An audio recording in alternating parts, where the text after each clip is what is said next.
사막 한복판에 한국 고속열차 KTX가 달리고 있다는 거 믿으시겠습니까? 그것도 우즈베키스탄 기술자의 손이 직접 설계에 참여한 열차라면요. 하지만 이 이야기는 성공한 기술자의 화려한 경력에서 시작되지 않습니다. 오히려 10년 넘게 고속열차를 만지지도 못한 한 사람의 좌절에서 시작됩니다. 그는 그저 고장난 열차 밑을 멀리서 바라보기만 했습니다. 왜냐하면 기술은 언제나 외국의 것이었으니까요. 그의 손은 늘 주머니 속에 있었습니다. 그러던 어느 날 한국 기술자가 다가와 그의 손에 손전등을 하나 건넵니다. 여기, 당신도 한번 비춰보시겠어요? 그 작은 순간이 한 사람의 인생을 바꾸고 우즈베키스탄 철도 기술의 역사를 새로 쓰기 시작합니다. 사막에서 멈춰섰던 열차가 다시 달리기까지 그 속에는 어떤 변화가 있었을까요? 지금부터 그 놀라운 여정을 함께 따라가 보시죠. 그리고 이런 이야기가 더 궁금하시다면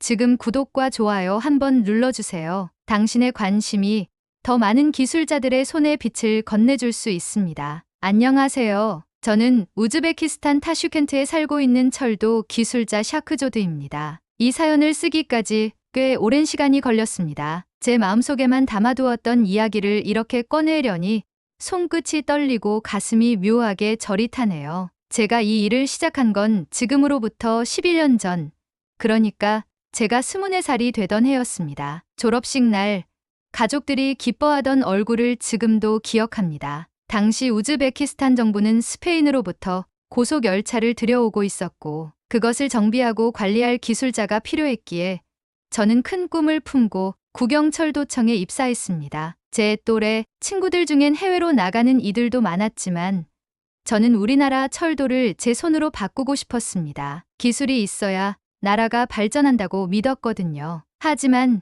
그 믿음은 입사 후 몇 달 만에 금이 가기 시작했습니다. 저희 정비소로 들어온 열차는 생각보다 훨씬 정교했고 복잡했으며 무엇보다 우리의 것이 아니었습니다. 고장이 발생하면 반드시 스페인 본사에 보고해야 했고 스페인 기술자가 직접 와서 조치해야 했습니다. 저희는 정비사였지만 정작 정비는 하지 못했습니다. 처음에는 업무를 익히기 위한 절차라고 생각했어요. 곧 우리가 직접 수리하게 될 거라 믿었습니다. 그런데 몇 개월이 지나고 몇 년이 지나도 상황은 달라지지 않았습니다. 고장이 나면 저는 현장에서 무전기를 들고 상황을 전달했고 나중엔 아예 그 역할이 제 주요 업무가 되어버렸죠. 기술자라기보다 통역자에 가까웠습니다. 열차 밑면에 문제가 생겨도 저희는 바닥에 엎드려 사진만 찍고 메모를 남기는 게 전부였습니다. 접촉 금지라는 사인과 외국 기술자가 도착할 때까지 기다리라는 지침은 무력감 그 자체였습니다. 어느 순간부터 저는 제 손을 늘 주머니에 넣고 다녔습니다. 괜히 호기롭게 손을 뻗었다가 누군가가 거기 손대지 마세요라고 말할까 두려웠기 때문입니다. 기차는 여전히 철컥철컥 소리를 내며 지나갔지만 저는 점점 더 조용해졌습니다. 가장 기억에 남는 날은 한여름의 어느 날이었습니다. 43도 가까운 더위에 사막을 지나는 고속열차가 엔진 과열로 멈춰선 사건이 있었어요. 현장은 타슈켄트에서 600km 떨어진 중부 내륙 지역이었고 승객은 200명이 넘었습니다. 그중엔 어린아이와 노인도 있었죠. 우리는 즉시 출동했지만 할 수 있는 일은 거의 없었습니다. 열차 내부 냉방은 꺼졌고 창문은 고정식이라 열 수도 없었습니다. 통신도 불안정해 열차 위치 확인도 어렵고 가까운 도시로 이송하기도 힘들었습니다. 결국 열차는 이틀을 넘게 그 자리에 멈춰 있었고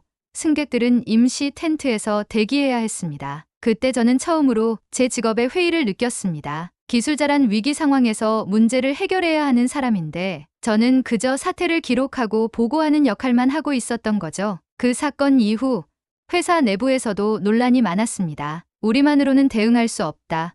지속적으로 외국 기술자에게 의존하는 건 위험하다. 여러 목소리가 오갔지만 현실은 바뀌지 않았습니다. 외국 기업과 맺은 계약서에는 핵심 기술 비공개, 정비 제한 같은 조항이 분명히 적혀 있었으니까요. 그렇게 또 몇 년이 흘렀습니다. 저는 기술자로서의 열정도 자존감도 점점 사라졌습니다. 매일 같은 일, 같은 보고, 같은 무기력. 마치 시간이 멈춘 것 같았죠. 열차는 달리지만 기술은 늘 남의 것이었고 저는 늘 그 곁을 돌며 지켜보기만 했습니다. 그러던 어느 날 제 이메일로 한 통의 공지가 도착했습니다. 차세대 고속열차 도입 사업 기술 설명회 참석 요청. 메일을 처음 봤을 때는 큰 기대 없이 넘겼습니다. 프랑스, 독일, 일본, 스페인 또 그들 중 하나가 계약을 따내겠지 하고 말이죠. 그날 설명회에 참석한 저는 별다른 기대 없이 회의장 한 구석에 앉아 있었습니다. 대부분의 기업들은 비슷했습니다. 화려한 영상,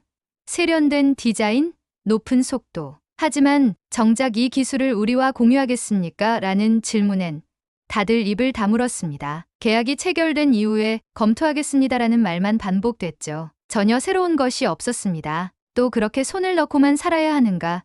저는 실망한 채 자리를 정리하려 했습니다. 그때였습니다. 마지막 발표자로 한국의 한 기업이 단상에 올랐습니다. 화면에는 웅장한 음악도 번쩍이는 CG도 없었습니다. 다만 황량한 사막을 달리는 열차 한 대의 실제 영상이 재생되고 있었습니다. 열차는 모래폭풍을 헤치며 묵묵히 앞으로 나아갔고 영상이 끝난 뒤 발표자는 조용히 이렇게 말했습니다. 이건 우리가 직접 만든 기차입니다. 사막에서 실험했고 실제 주행 테스트를 마쳤습니다. 그리고 기술은 나누어져야 한다고 믿습니다. 그 순간 저는 눈을 의심했습니다. 저렇게 담백하게 기술을 열겠다고 말하는 기업은 처음이었거든요. 발표가 끝나고 발표자는 저희 쪽으로 걸어와 이렇게 말했습니다. 샤크 조드 씨 맞으시죠?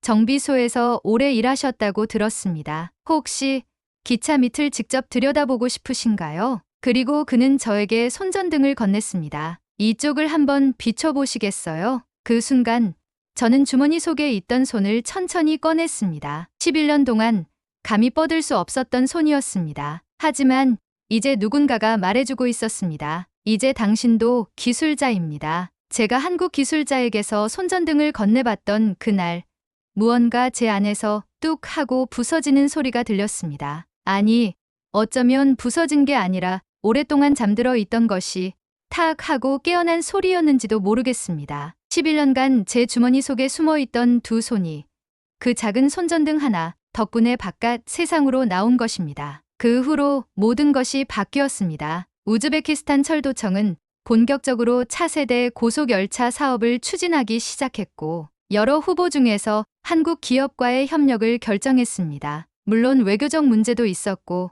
정치적 고려도 있었겠지만 기술 실무자였던 저는 단 한 가지만 보았습니다. 한국 팀만이 우리에게 기술을 나눌 준비가 되어 있었다는 것. 협약이 체결되고 얼마 지나지 않아 저를 포함한 몇몇 정비사들이 한국으로 초청되었습니다. 기술 이전 연수라는 명목이었지만 저에게는 그것이 새로운 삶의 시작이었습니다. 처음 한국 땅을 밟았을 때 저는 깊은 호흡을 몇 번이나 반복했습니다. 공기가 달랐습니다. 도로는 정돈되어 있었고 사람들은 빠르게 움직이며 각자의 위치에서 분명한 역할을 하고 있었습니다. 무엇보다 인상 깊었던 건 인천국제공항이었습니다. 공항철도 승강장으로 향하는 길목에서 저는 자연스레 주변을 둘러보며 생각했습니다. 이 사람들은 정말로 자신들의 기술을 믿고 있구나. 며칠 후 저는 대전의 한 철도기술연구소에서 연수를 시작했습니다. 처음 며칠은 아주 고통스러웠습니다. 설명은 대부분 한국어로 진행되었고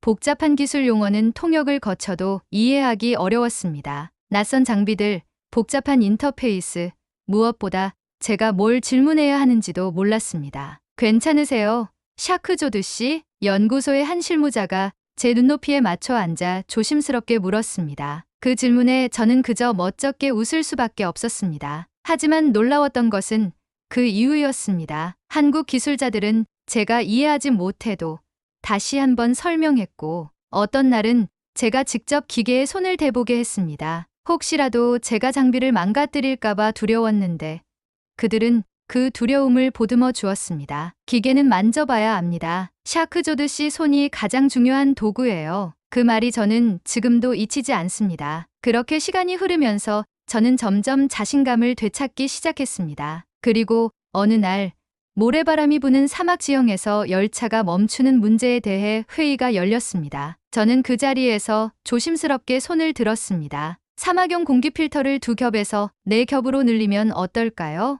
제가 10년 넘게 본 사례 중에 대부분은 필터가 모래에 막혀 엔진이 과열되었거든요. 네 겹이면 유지보수 주기도 늘어나고 승객들도 훨씬 안전할 겁니다. 순간 회의실이 정적에 휩싸였습니다. 제가 발표를 잘못했나? 너무 오만하게 들렸나?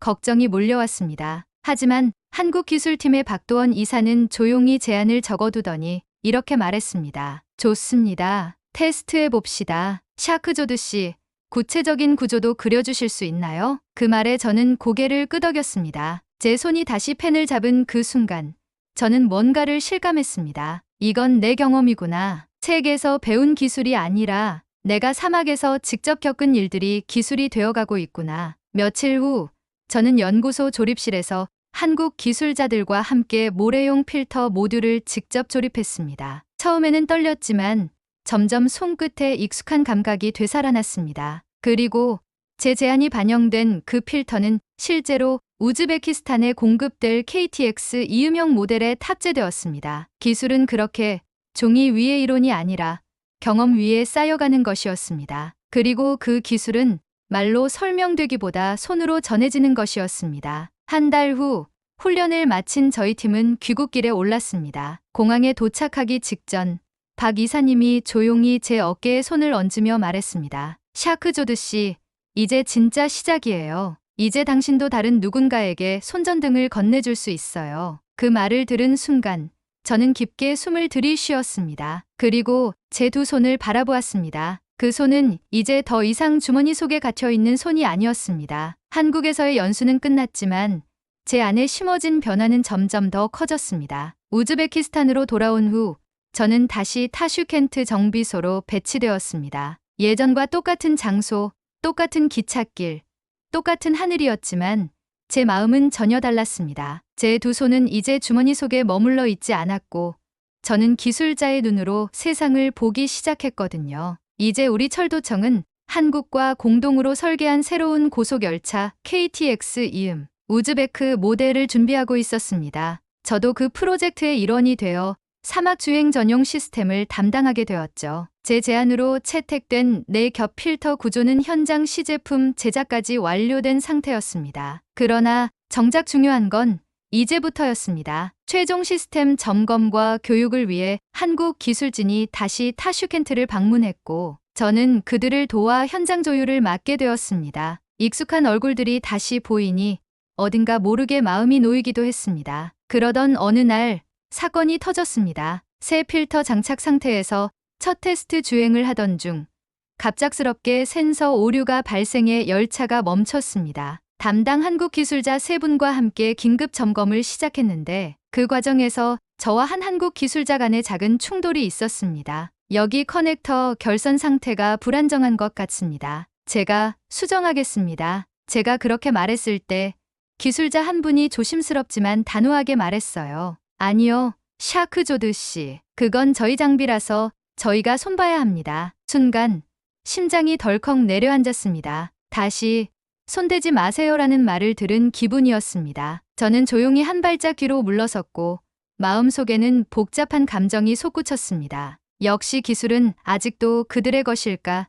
내가 손전등을 받은 건 단지 형식적인 제스처였던 걸까? 그날 저녁 저는 정비소 숙소에 혼자 남아 천장을 바라봤습니다. 분명히 연수 내내 함께 기계를 만지고 조립까지 했는데 왜 지금은 안 된다고 하는 걸까? 제 머릿속은 갈등으로 가득 찼습니다. 어쩌면 제가 너무 빨리 같은 기술자라고 착각했는지도 모릅니다. 하지만 다음 날 아침 일이 반전되기 시작했습니다. 전날 말렸던 한국 기술자분이 먼저 다가와 말했습니다. 샤크조드 씨, 어제 제 말이 너무 경직됐던 것 같아요. 오해 없으셨으면 좋겠습니다. 사실 그 장비는 한국에서도 테스트 중이라 저희도 조심스러웠거든요. 그 말에 저는 미소로 답했지만 솔직히 가슴 한구석이 찡했습니다. 그의 말에서 느껴지는 진심이 어제의 오해를 천천히 녹여내고 있었거든요. 그리고 그날 오후 저에게 정말 잊지 못할 일이 벌어졌습니다. 오류 원인을 찾기 위해 다시 정비 작업에 돌입한 우리는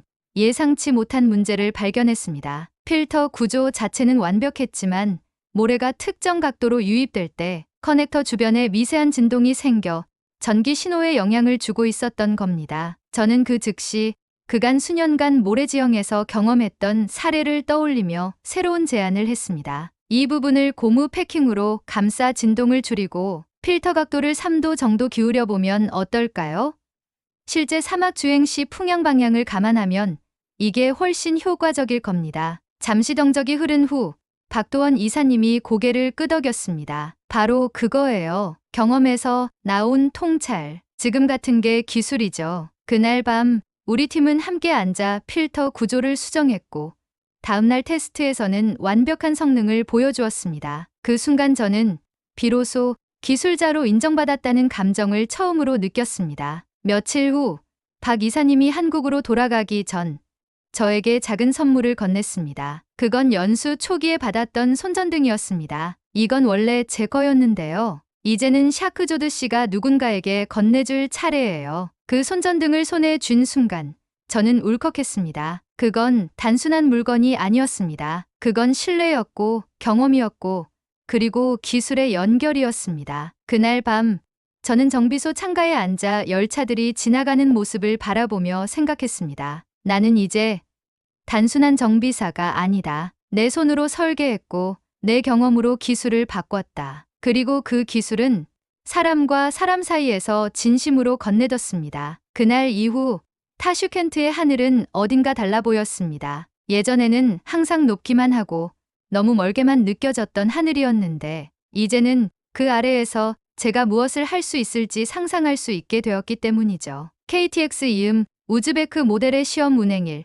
아침부터 정비소는 긴장감으로 가득했습니다. 전국 주요 언론사에서 기자들이 찾아왔고 정부 관계자들도 줄줄이 도착했으며 기술진들도 마지막 점검에 여념이 없었습니다. 그날의 하늘은 투명하게 맑았지만 사막에서 밀려온 강한 바람이 먼지를 실어 나르고 있었죠. 샤크조드 씨, 이 풍속이면 테스트를 연기하는 게 좋지 않을까요? 한 한국 기술자가 조심스럽게 물었습니다. 하지만 저는 고개를 저었습니다. 괜찮습니다. 오히려 오늘 같은 날이 진짜 시험이죠. 왜냐하면 이 열차는 사막을 위해 만들어졌으니까요. 그리고 그 사막은 제가 가장 잘 압니다. 그렇게 열차는 출발했습니다. 타슈켄트에서 부하라까지의 540km 구간. 가장 험난한 풍화 지대와 사막 지역을 관통하는 이 노선에서 그 열차는 단 한 번의 멈춤도 없이 정확한 시간에 맞춰 부하라 역에 도착했습니다. 도착 플랫폼에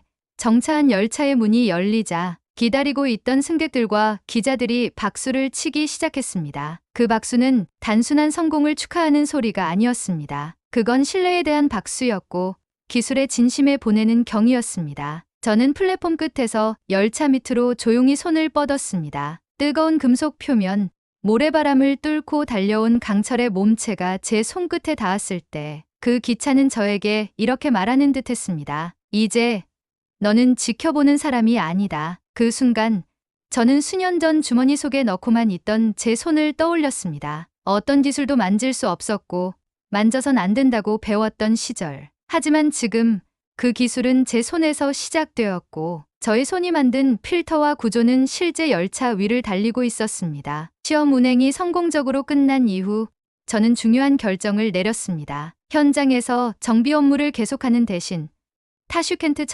철도기술대학에서 강의 요청을 받아들이기로 한 것이었죠. 정말 떠나실 겁니까?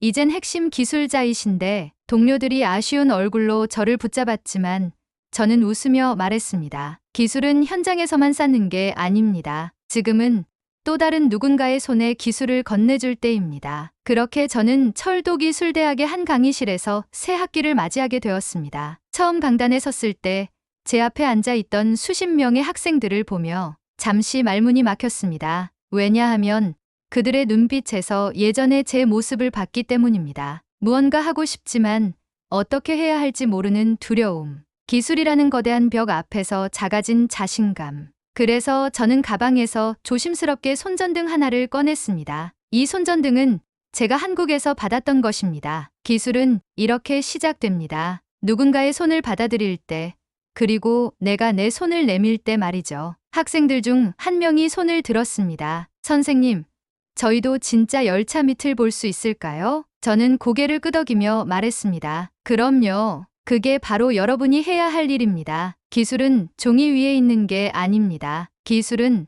바로 여러분의 손 안에 있어요. 그리고 저는 조용히 손전등을 학생의 손에 건넸습니다. 그 작은 물건이 또 다른 누군가에게 자신감을 전해줄 수 있기를 바라면서요. 그날 강의가 끝나고 교정 바깥으로 나왔을 때 하늘 위로는 고속 열차가 철컥철컥 소리를 내며 지나가고 있었습니다. 그 열차 아래를 보며 저는 조용히 웃었습니다. 이제 저는 더 이상 지켜보는 사람이 아닙니다. 기술을 나누는 사람, 그리고 기술을 통해 사람의 가치를 믿게 된 사람이 되었습니다. 지켜보기만 하던 손이 기술을 만들고 또 누군가의 손을 밝혀주는 날까지 이 이야기가 여러분 마음에 작은 울림이 되었길 바랍니다. 한국과 세계가 함께 만들어가는 따뜻한 기술 이야기, 앞으로도 계속됩니다. 좋아요와 구독, 알림 설정까지 부탁드릴게요. 당신의 손끝에서도 또 하나의 변화가 시작되기를 응원합니다.